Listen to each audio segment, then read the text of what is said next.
నమ్మకంగా కాపాడుతున్నారు.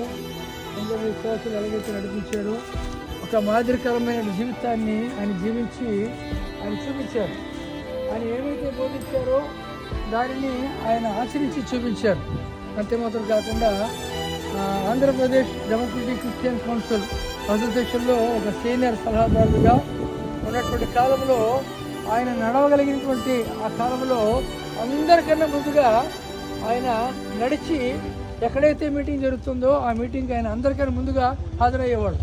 లేటుగా వచ్చిన వాళ్ళందరూ కూడా ఆయన చూసి సిగ్గుపడేవాడు.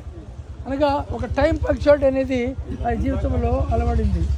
అంత మాత్రం కాకుండా మరి క్రమం తప్పకుండా మరి ఆ ఏపీటీసీ కౌన్సిల్కి ఆయన చందా కూడా కట్టడంలో కూడా ఆయన అందివేసిన చెయ్యి ఆయన చూసి చాలామంది రెగ్యులర్గా కట్టడం అనేది మొదలైంది. అంటే అందరికీ ఒక ఆదర్శప్రియుడిగా ఆయన కనబడ్డారు. మరి